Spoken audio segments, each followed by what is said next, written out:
Ya, jadi karyawan strategis, di militer terbaik.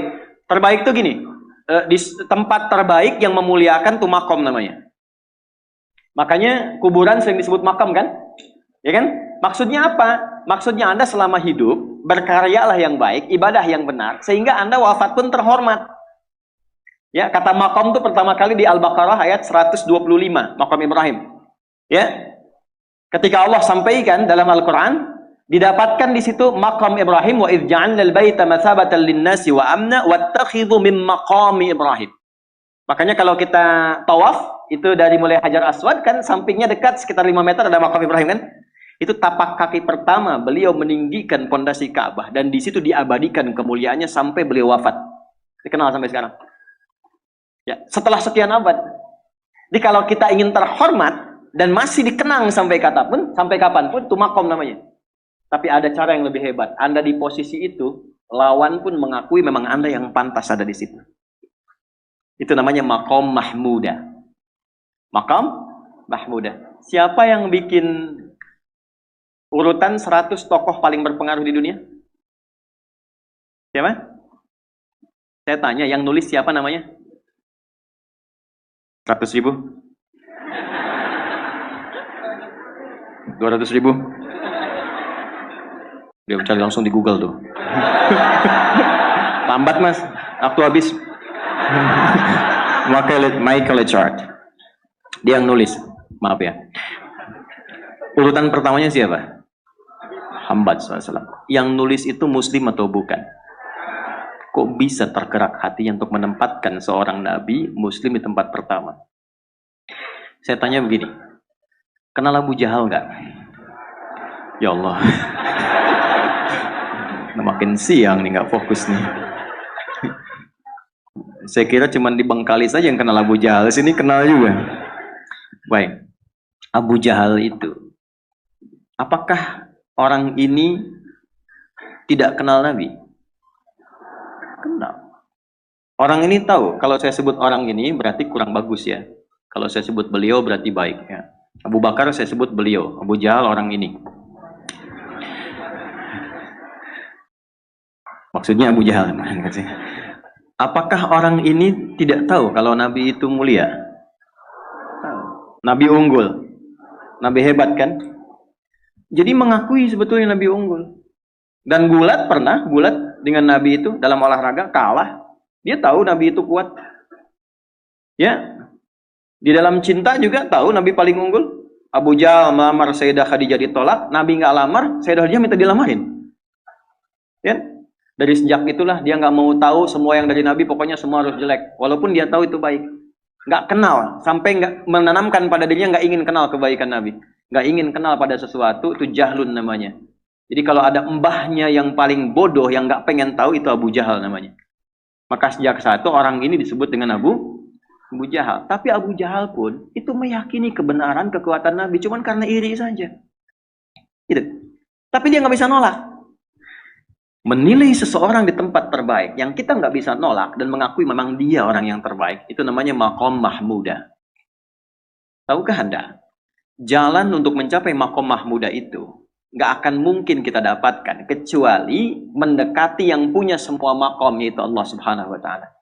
Dan jalannya lewat sholat. Itu lewat sholat. Tapi karena ini levelnya istimewa, tingkat tertinggi, ya prajurit pengen jadi komandan terhebat yang diakui, nggak ada orang nyoal. Di kepolisian pengen jadi pimpinan yang baik dan semua mengakui sehingga nggak ada yang nyoal. Di perusahaan pengen jadi pimpinan yang ideal, ya semua mengakui, nggak ada yang nolak. Itu makom mahmudah. Jalannya apa? Ternyata nggak pakai uang, nggak pakai koneksi-koneksi yang tidak jelas. Koneksinya dibangun dengan Allah sehingga Allah melembutkan hati semua orang itu untuk menetapkan dia yang terbaik. Sholat. Karena levelnya tinggi, dinaikkan dari sekedar sholat fardu. Ditempatkan di waktu yang tidak biasa. Butuh pengorbanan, butuh perjuangan. Namanya tahajud. Turunlah Quran surah ke-17 ayat 79 sampai 81 itu. Quran surah 17 ayat 79 sampai 81. Ini poinnya. Wa minal laili fatahajjad bihi nafilatan laka asa ayyab'athaka rabbuka maqaman. Ini kan terjadi keanehan kan, ironinya. Anda pengen sukses, pengen tertinggi, Anda tahu Allah penentunya, Anda tahu Allah yang punya rizki, Allah punya kekuasaan, tapi Anda nggak mendekati Allah. Terus yang dipakai cara-cara salah, kenapa harus korupsi? Kenapa harus nyogok? Kalau SK-nya nggak Allah tetapkan, nggak akan turun juga. Dan sudah hukum, kalau ayah berbuat maksiat, itu anak istri pasti kena. Itu udah hukum. Makanya saya mohon deh, ya para ayah itu kalau mencari nafkah, cari yang benar. Kasihan anak Anda yang di SD. Harus berhenti sekolah. Maaf, bukan anak Anda, maksudnya anak orang lah. Kenapa harus korupsi? Maka ketika ada tawaran sogokan yang nggak bagus, tuh yang dibayangkan tuh itu bukan cuma proyek jalan dapat uang banyak, tuh anak-anak tuh bahaya. Ke sekolah disebut anak koruptor, sedih. Istri nggak sanggup keluar belanja. Itu pikirkan, itu sudah hukum. Sudah hukum. Anak juga begitu. Kalau mau berperilaku, ingat orang tua. Sebab ketika tidak baik, orang tua pasti kena. Anak di sekolah berantem, yang dipanggil siapa? Orang tuanya. Itu selalu terikat. Di rumah tangga itu selalu begitu. Karena nafas itu terikat. Semua saling mengikat. Babnya itu jelas. Nah, balik ke sini. Kalau ingin tingkat yang tertinggi, dekati pemiliknya Allah. Ini. Makanya tuh harus punya itu. Itu ringan kalau sudah punya itu tuh Allah. Saya punya Allah. Kita mau apa? Nggak takut hidup. Nabi ditodong pakai pedang. Siapa yang menyelamatkan Muhammad sekarang? Ringan Nabi jawab, Allah. Jatuh pedang itu. Dibalik, kamu siapa yang menyelamatkan kamu? Bingung. Dan punya Allah itu luar biasa. Nah ini yang harus tanamkan pada jiwa. Punya Allah sebagai Tuhan. Kalau sudah dekat, kenal, baik dengan itu, akses mudah semua. Dan yang paling indah itu apa? Menerima apa yang Allah tetapkan. Hari ini nggak dapat, Alhamdulillah. Saya masih dikasih jalan. Alhamdulillah besok belum dapat. Ada akumulasi, paham. Paham. Nah itu nggak mungkin bisa dapat rasa itu. Salah satunya, ikhtiarnya apa? Ini tahajud. Dan hebatnya kenapa sholatnya disebut tahajud? Tidak disebut sholat hajat. Ada hajat, ada tahajud. Beda. Hajatun, hajada, hajadun. Ada tahajjada ya tahajat, tahajud. Beda. Tahajud. Tunggu situ aja. Ini sengaja nggak saya hapus nih. Mana staf saya? Oh, foto nih ya. Saya hafal insya Allah. Tenang. Tahajud. Asalnya dari kata hajada, begini, ha, jim, da. Ditambah ta di depannya, lalu ada tasydid sebelum akhirnya. Ini akarnya 3 huruf, ha, jim, da. Hajada itu asalnya bangun dari tidur malam. Tidur dulu, lalu bangun setelah itu. Itu hajada. Pelan-pelan. Paham sampai sini? Kita teruskan. Kalau kita ingin berusaha untuk bangun, mengoptimalkan diri untuk bangun, maka tambahkan tak di depannya. Berusaha untuk mendapatkan atau mencapai sesuatu. Kalau yang kita akan lakukan itu tidak mudah, nggak gampang bangunnya, sehingga butuh rencana, butuh persiapan, ya kan? Maka tambahkan tasydid sebelum huruf akhirnya. Dari kata syiddah, apa yang mau dikerjakan ini nggak mudah. Memang pengen bangun itu jam 3. Tapi kan nggak tiba-tiba ujuk-ujuk bangun jam 3, belum tentu. Ya kan? Kita harus rencanakan dulu supaya bisa bangun, saat bangun itu siap, bukan cuma bangun. Bangun jam 3, sholatnya 4:30, ya kan jauh.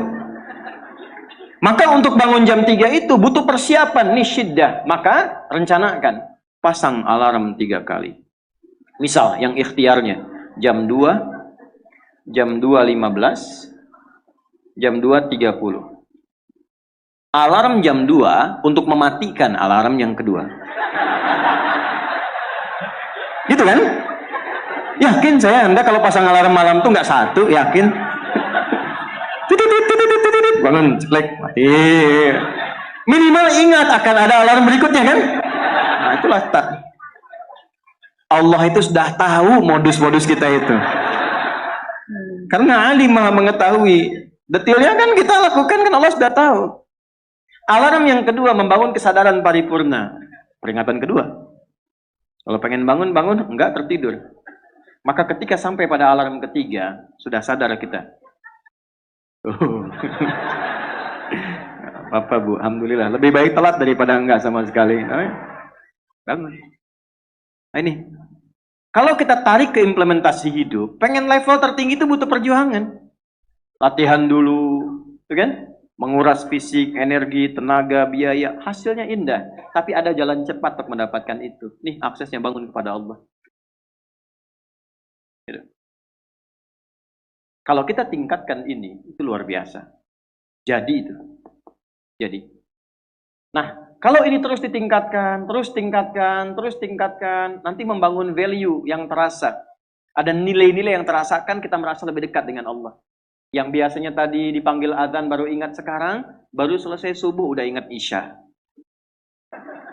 Nanti isya bagaimana, gitu kan, urutkan. Tapi tetap zuhur juga, zuhur, asar, maghrib, isya. Waktunya kenal, jam berapa.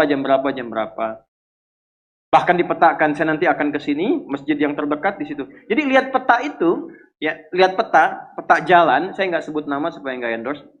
Itu lihat peta jalan, itu dia petakan, saya akan sampai di situ jam berapa, durasinya berapa, masjidnya di mana. Kalau tertinggal di situ, di sini saya sholat Jumatnya. Sampai ke situ. Nah, value yang membuat kita semakin meningkat dekat dengan Allah, itu takwa namanya. Takwa. Disebutkan sebanyak 240 kali dalam Al-Quran. Nah, intinya itu ini nih. Jiwa takwanya. Kalau ini sudah ada, Allahu Akbar. Silahkan Anda keluarkan semua kata-kata takwa di Quran. Tidak ada kecuali yang indah semuanya. Quran surah 65. 65 itu babnya bab tolak. Surahnya At-Tolak. Tolak itu persoalan terbesar di rumah tangga. Nggak akan bisa terjadi yang demikian itu kalau ada takwa di dalamnya. Kalaupun mesti terjadi, itu spirit takwa mengarahkan pada yang terbaik. Makanya di ayat kedua di ujungnya, sampai ke ayat 3, apa yang terjadi? Di rumah tangga itu kan cuma 2 babnya. Satu masalah dari komunikasi, yang kedua materi. Perhatikan. Wa may yattaqillaha yaj'al lahu makhraja wa yarzuqhu min haitsu la. Siapapun yang mampu meningkatkan takwanya kepada Allah. Pakai man tuh, setiap personnya. Suami, istri, ayah, ibu, anak, satu keluarga mencoba meningkatkan takwa. Dia tahajud, bangun semua ingatkan. Bangun semua tahajud, salat duha, yuk ingatkan dimanapun. Alhamdulillah. Apa yang terjadi ketika dilakukan? Allah. Apa jawab Allah? Yaj'al lahu makhraja. Enggak pakai alif lam, makhraja. Masalah apapun yang engkau alami. Suami berangkat ada masalah. Ada masalah umum yang semua orang mengalami itu. Tapi yang ini enggak. Kena macet, ada macet, dia mau berangkat, tiba-tiba diarahkan, jangan lewat situ Pak, macet, Bapak kesini aja. Ya. Pak ikut kami saja Pak, tiba-tiba patwal datang, ayo ikut. Ya, itu bisa terjadi. Wa yarzuqhu min haitsu la yahtasib, bahkan rezekinya pun itu datang dari sisi yang enggak diduga. Enggak nyangka ya, emang enggak sangka datangnya. Ya, habis sholat, tiba-tiba telepon masuk, belum selesai proyek ini ada permintaan itu. Beda istidraj dengan takwa itu lain. Kalau istidraj itu bertambah tapi lupa Allah. Hati-hati. Proyek nambah, sholat lupa. Hati-hati. Hati-hati ya. Pekerjaan menambah, omset nambah, tapi nggak pernah bisa ngaji. Nggak pernah mampu sholat. Hati-hati itu. Dan paling bahaya kalau itu nambah terus sehingga membuat lupa semua ibadah. Itu istidraj namanya. Istidraj. Ancamannya akhirat tuh, hati-hati. Segera ingat, segera ingat. Tapi kalau semakin nambah, semakin ingat Allah, itu anugerah. Karena Allah telah menilai hamba ini paham menjalani kehidupan, sehingga dia ngerti. Makanya Utsman, Abdurrahman bin Auf, setelah masuk Islam, hartanya makin nambah. Karena kenapa? Karena telah dinilai layak mengelola harta, paham cara mengelolanya. Dapat segini, alokasikan ke sini. Dapat segini, alokasikan ke sini. Pak, di mana logikanya? Ada 600 truk hasil usaha. Bapak punya 600 perusahaan. Satu perusahaannya itu bergerak di bidang misalnya logam mulia. Ya, ada emas, ada berlian, ada macam-macam dan sebagainya. Satu kali Anda berhasil mendapatkan kurang lebih 600 truk logam mulia di dalamnya. Mau datang kemudian ke tempat Anda di jalan. Tiba-tiba apa yang terjadi? Ada komen tetangga kepada Anda. Misal, Komennya nggak langsung, cuma ke teman tetangga Anda dengar.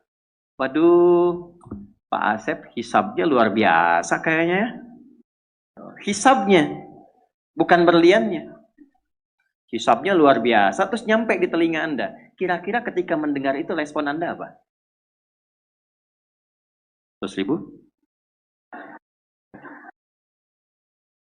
Bingung kan? Bingung. Lihat Abdurrahman bin Auf, jazakallahu khair. Datang 600 kafilah pakai unta. Isinya semua emas, berlian, perak, macam-macam. Heboh Madinah, bum bum bum bum bum bum bum. Tiba-tiba Sayyidah Aisyah komen, radhiyallahu ta'ala anha. Beliau kan yang terdekat dengan Nabi, satu istri Nabi SAW. Jadi kalau sudah ring satu Nabi, ada yang komen, kita tuh cuma 3 sikapnya. Like, share, and subscribe. Gak usah ikut komen lagi. Sukai, share, subscribe. Ikuti jalannya. Apa komennya? Secara singkat, awkamakalat. Aku pernah mendengar Nabi SAW mengatakan, Abdurrahman bin Auf itu agak lambat hisabnya. Ya, selambat-lambatnya cepat juga dibanding kita kan? Ya? Maksudnya apa? Ingin menggambarkan betapa banyak kekayaannya.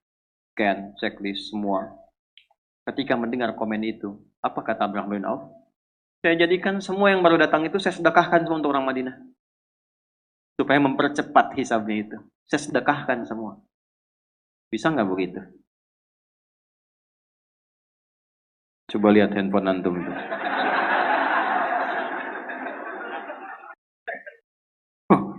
Hisabnya luar biasa nih. Buat anak yatim ya. Kasih.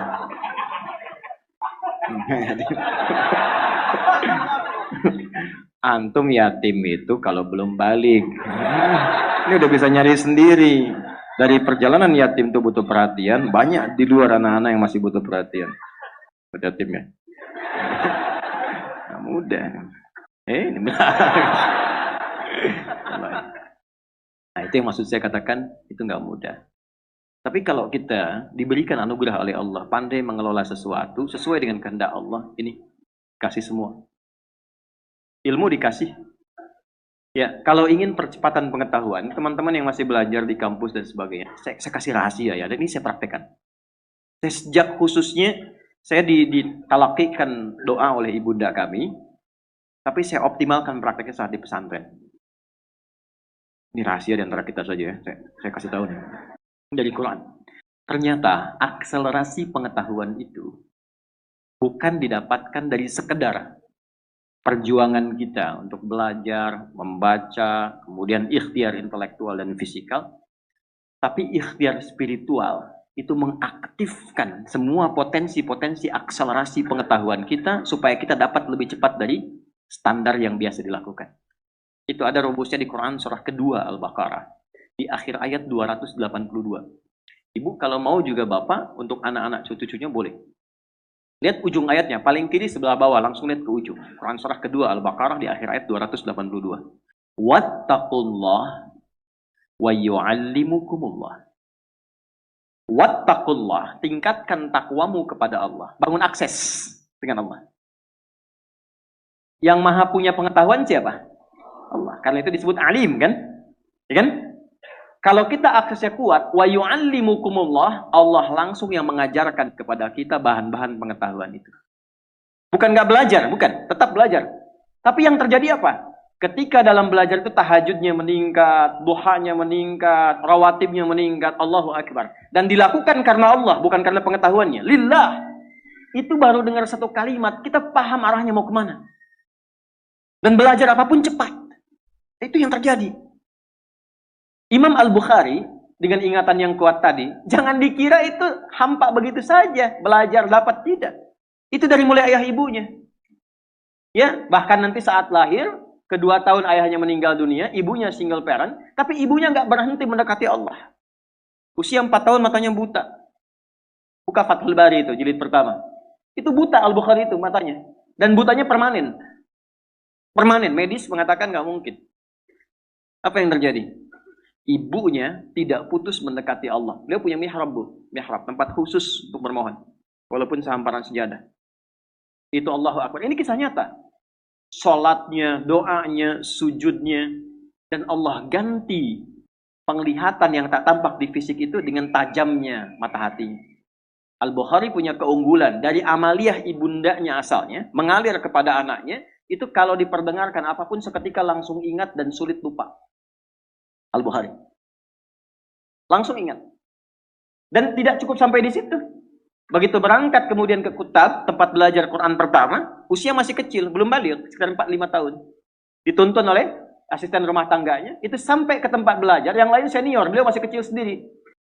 Gurunya membacakan surat Kahf, syekhnya. Begitu selesai, iseng nanya, man hafidh, siapa yang sudah hafal? Itu anak kecil yang tak melihat pandangannya, kata orang disebut dengan buta. Dia angkat tangannya mengatakan, hafidhtu an dhahril qalbi. Saya sudah hafal, Syekh, dalam kepala saya, bahkan dalam hati saya. An dhahril qalbi. Jadi hafalan yang benar itu hafal di dalam kepala. Hafal di luar kepala, belum hafal. Sudah hafal Ustaz di luar kepala, oh belum hafal. Hafidhtu an dhahril qalbi. Di tes maju, ta'al ya bunai datang. Begitu maju ke depan, maaf, bukan sekedar hafal. Tajwidnya, mahrajnya, sifat hurufnya sama persis dengan syekhnya. Maka syekhnya berkata, minal an aw kama qala tadrusul hadis. Nah, mulai sekarang engkau belajar hadis ya. Karena Quran itu Allah jamin langsung mudah dihafal, gampang sekali. Di Quran surah 54 ayat 17, 22, 32, 44 kali Allah sebutkan, walaqad yassarnal Qur'ana lidzikri fahal mim. Aku telah jadikan Quran mudah dihafal. Adakah di antara Anda tertantang untuk menghafalkannya? Gampang. Tapi hadis gak ada. Itu saking senangnya pulang ke rumah. Digandeng oleh asistennya. Yang langsung dipanggil ibunya. Umi. Ya, datang. Kada. Tadi saya dipanggil Syekh. Saya diminta begini. Saya sampaikan. Oh, Syekh mengatakan begini Umi. Kamu sekarang belajar hadis ya. Umi, mulai hari ini saya pengen belajar hadis. Ibunya tersentuh dalam jiwanya, tapi melihat seakan ada keterbatasan di anaknya. Beliau katakan, "Au kama qalat ya bunayya, iktafi bil Qur'an tsumma hadis." Au kama qalat. Nah, Quran dulu ya, setelah selesai baru hadis. Maksudnya supaya enggak banyak beban. Tapi anaknya pun hormat pada ibu, tapi yakin dengan perkataan gurunya. Ta'zimnya. La ya ummi. Quran oke, tapi hadis pun saya akan pelajari. Uridul hadis. Maka dia meraba jalan ke tempatnya, ke kamarnya. Ibunya melihat itu, harunya muncul. Nah ini poinnya. Dia dekati Allah, masuk ke mihrabnya. Alladzina yadhkuruna Allaha qiyaman wa qu'udan wa 'ala junubihim. Dia masuk ke mihrabnya, ibunya salat. Dalam salat itu ditumpahkan dalam sujudnya mohon kepada Allah. Untuk dibuka kembali pandangan Al-Bukhari. Nama asli Al-Bukhari itu namanya Muhammad. Bapaknya Ismail, kakeknya Ibrahim. Kakek buyutnya Al-Mughirah, yang buyutnya Al-Bardizbah. Tinggal di kecamatan Ju'fah, Kabupaten Bukhara, Provinsi Khorasan, negaranya Uzbekistan sekarang. Karena dari Bukhara disebut Al-Bukhari. Nah, yang ingin saya katakan, nama aslinya Muhammad bin Ismail bin Ibrahim. Kalau diberi nama dengan nama orang soleh, atau nama nabi, itu artinya tafa'ul. Tafa'ul itu mengharap kemuliaan, karomah, kebaikan, yang melekat pada nama itu supaya bisa diteladani. Maka ibunya ketika khusyuk berdoa, selesai sholat masih doa, capek ketiduran. Dalam tidurnya itulah bermimpi dengan Nabi Ibrahim. Ini kisah nyata. Anda bisa lacak di Fathul Bari di jilid yang pertama. Kata Nabi Ibrahim disampaikan, anak Anda dapat kabar gembira akan melihat kembali. Itu Al-Bukhari saat ibunya sedang bermohon dalam sholat berdoa, ya al-basir ya alladhi ala kulli syai'in qadir a'id ba'id basirat tabni. Ya Allah yang maha menatap dengan tajam. Mohon ya Allah dengan segala kuasamu, kembalikan penglihatan anakku. Al-Bukhari sedang mengulang surat Qaf tadi. Sehingga tibalah di ayat 21 dengan sampai ke 22-nya. Laqad kunta fi ghaflatin min hadha, fakashafna 'anka ghita'aka fabasaruka al-yawma hadid. Ini ayat tentang situasi akhirat, tapi percikannya diberikan pada Al-Bukhari dalam konteks kebaikan. Laqad kunta fi ghaflatin min hadha. Dulu kamu enggak bisa melihat. Ada penghalang. Fakashafna 'anka ghita'aka, maka hari ini kami ungkap, kami singkap semua penghalangnya. Wa basaruka al-yawma hadid, maka pandanganmu sekarang akan menatap dengan tajam. Begitu sampai di ayat itu kaget, lompat, bisa lihat lagi. Ini nyata. Nyata. Begitu bisa lihat kaget, langsung keluar, kencang, lari, didapati kamar ibunya, langsung disampaikan, Umi, laqad ra'ait, ibu, saya bisa lihat lagi sekarang. Ibunya kaget, bangun, Belum percaya mengatakan, "Rubbama ra'aita biqalbik." Mungkin Ananda melihat dengan hatimu. La bal bi'aini. Enggak, ini mata saya bisa lihat. Ibu aja begini, ibu pakai ini. Sekian benda kita begini-begini. Haru berpelukan keduanya, disitulah meniti untuk belajar hadis sampai menuliskan Sahih Al-Bukhari dalam kurun waktu 16 tahun. Dimulai di Makkah di Masjidil Haram, diakhiri di Masjid Nabawi sebagai hujah bertemu Rasulullah. Al-Bukhari itu udah punya visi pengen ketemu Nabi bawa sesuatu. Dia punya kebanggaan, ya Rasulullah. Dari kecil saya berusaha belajar hadis Anda. Saya kumpulkan itu untuk bawa bekal berjumpa dengan Anda. Itu apa yang dibawa? Ya ahli dunia. Saya terus kerja, terus. Ayo, terus kerja. Kumpulkan tuh harta tuh. Banyakin pakaian tuh. Mewahin tuh rumah, terus. Enggak apa-apa. Apa yang mau dibawa saat pulang? Ketemu Nabi itu modalnya apa? Orang tuh udah bawa amalan, yang bawa sholawat. Ya. Ada yang bawa sunnah, walaupun cuma sunnah makan. Tapi dia siapkan untuk kebanggaan ketemu Rasulullah. Kita apa yang mau kita siapkan? Nah, minimal, rubah visi hidup itu. Kenal Allah dulu. Kenali Allah. Maka mulai dengan pendekatan zikir dulu. Sholat tuh optimal. Jangan langsung tinggikan tahajud, duha, tidak. Yang 5 waktu perbaiki dulu. Minimal nggak telat dulu. Heran kadang-kadang, kok bisa orang meninggalkan Jumat untuk sekedar dapat dunia? Yang itu udah diatur. Bahkan nggak Jumatan cuma untuk jaga toko. Dan kalaupun itu nggak dilakukan, tetap dia Jumat, dapat juga. Nah itu ilmu tadi. Ilmu. Saya coba itu bang. Coba lihat. Itu kan mahal. Imam Syafi'i dulu ibunya begitu, bangun ketakwaan. Imam Ahmad tuh begitu. Imam Ahmad tuh hafal 1.000.000 hadis. Itu kehilangan ayah. Ibunya single parent, Pak, jangan dikira. Manasin air malam. Supaya anaknya tahajud.